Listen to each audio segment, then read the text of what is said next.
ئاغام کاریەن بیلە جەدوریت یەکەم تێکستی شێعری ژنانەی هەورانی بۆ دایەتەورێزی هەورامی دەگەڕێتەوە. لە ڕابردوودا ئەگەر شاعرانی پیا و شێعرەکانیان لەسەر سروشت و جوانیەکانی ئاوێتەی جوانی ژن کردبێت، ئەوە دایەتەورێز خۆی جوانی ژن و هەستی ژنی لە شێعردا دەربڕیوە. دایەتەورێزی هەورامی لە 324 کۆچە لەدایک بووە کە تێکستی هەیە و ئێساش قەبرەکەی لە تەوێڵای قبرەکەی لە تێوەڵایە یەکەم تێکست لەناو ئەدەبی ژنانە بۆ دایەتەورێزە گەڕێتەوە. دوایەوە دێت بۆ دایە خەزانی سەرگەتی ڕێحان خانم، بەڕاستی جەلالە خانم، بیبی فاتمە و چەندین ناو کە ئێستا من بیان لە ئێستا هەر تەواو نابن. شناسی شاریانێت تێوێڵ. چوارەم دیداری ئەدەب و هونەری هەورامان ئەمساڵ بە ناوی ژنە شاعری هەورامان جیهان ئاراخانمی پاوەیەوە ڕێکخرا.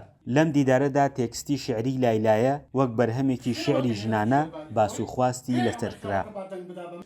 ژنی هەورامان وەکو خولقێنەرێکی شعر هاتووە، خۆی خولقێنەر بووە، خۆی شاعر بووە.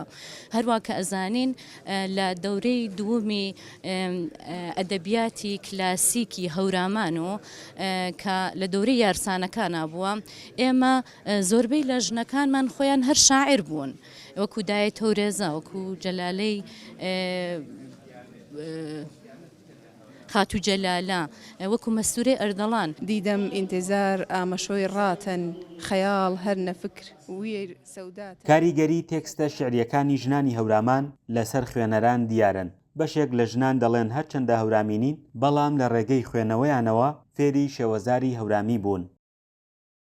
دیارە جیهان ئاراخانمی پاوەیی شاعرەوەی ژنێ هۆرامیە کوردەنەیە کە خاوەن و چەندین شعری جوانی و بەرزینی و سەدە و نۆزدەێنێ ژیوێنێ من پێسە سۆرانیە کە فێرە هۆرامی بێنەوە هەورامی عالمزان و وێن بەوەش حاڵ مزان و کە جەڕا و ئاشێ وەزارەوە و ئاشنا و ئی کولتور و فەرهەنگە دۆڵەمانەیە بێنە تا و شعری بە نرخی و بەرزی هۆرامی وانوە کە بەشێوە گرنگ و گۆرەنیجە ئەدەبیات و کوردی بەگشتی و هەروها لەناو ئەدەبی نووسراوەدا ئەوەی کە بۆمان ماوەتە توانین ئاماژە بە دنیایەک جیهانبینی جیاواز بین لە نمونەی جیهان ئاراخانمی پاوەیی و دایەتەورێزی هەورامی و دایە خەزاڵی سەرگەتی و چەندین کەسی تر لەو بارە کە توانین بڵێن جێپەنجەیان دیارە هەریەکەیان بە لە ڕێگەی جیهانبینی و فۆرم و شێواز و تەکنیکی تایبەتی خۆیەوە پرۆسەی شعری بە ئەنجام گەیاند و بە جۆرێ لە جۆرەکان ئەو ئیستاتیکایی کە لە هەورامانە هەیە لە ڕێگەی ئەوانەوە گەیشتۆتە لووتکە. لەناو هەموو دیدارە ئەدەبی و هونەریەکاندا بێستاشەوە شاعرانی ژنی هەورامان بەشداری دەکەن و هەستەکانی خۆیان لە ڕێگەی تێکستە شعریەکانیانەوە دەرابڕن. فەرحان هەورامانی، دەنگی ئەمریکا، هەڵەبجە.